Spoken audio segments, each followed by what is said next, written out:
Assalamualaikum warahmatullahi wabarakatuh.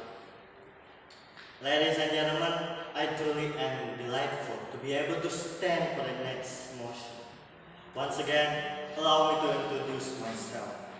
I am Ainur Firdaus on behalf of SMA Negeri 1 Banjarsari as a first speaker of opposite band. Would like to discuss the next motion. The motion is the House purpose the strategy of pushing for institutional reform to address police abuse and misconduct rather than defunding police.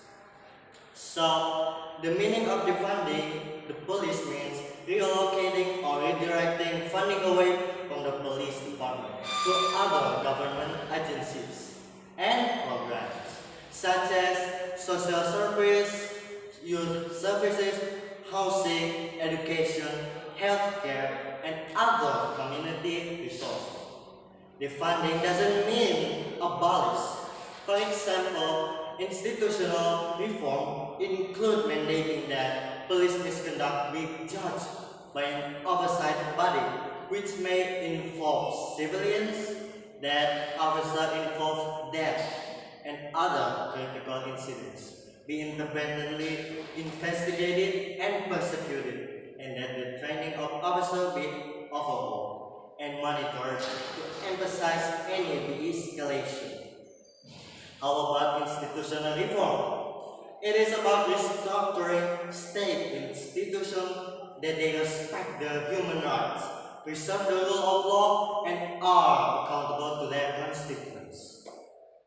As a first speaker of opposite bands, I disagree with the motion, and I agree to defund the police rather than pushing strategy for institutional reform because of several reasons. First, we believe that as too many funds for the police department might get some of the police abused upon to satisfy their own desire or discord as a corruption.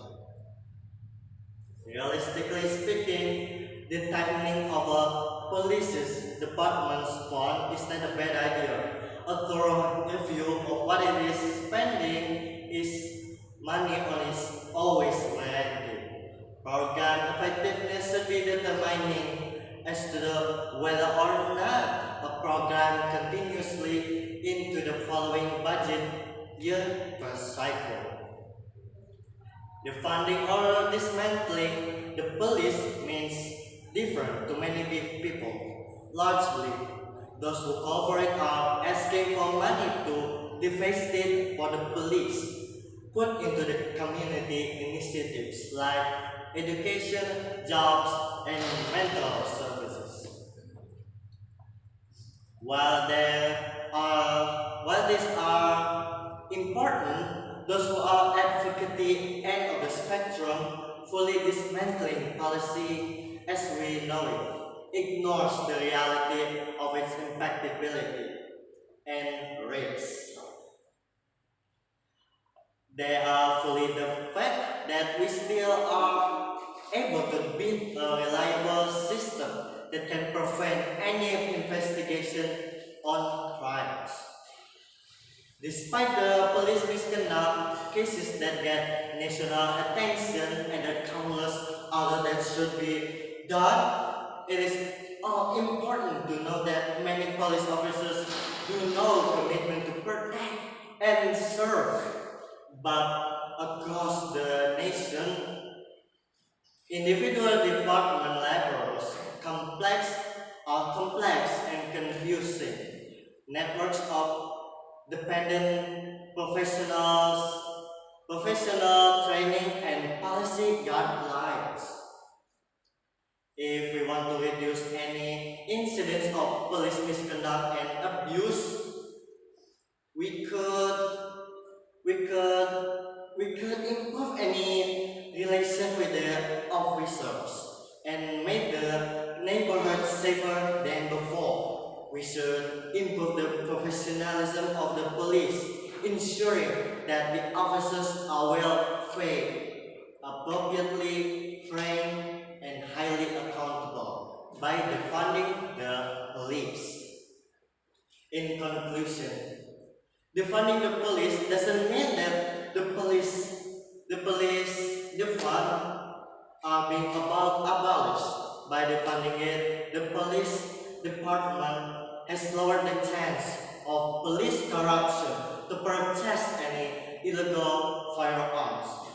And those illegal firearms might involve into the balance between any crime against those who are hostile to any civilians or police officers. By lowering the fund of the police would become more focused on protect and serve for the civilians or any people who needs help for them. Well, those are my thoughts about this motion, ladies and gentlemen. I've been Ainur Rofiq Firdaus from SMA Negeri 1 Banjarsari. Would like to resign from the stage. Wassalamualaikum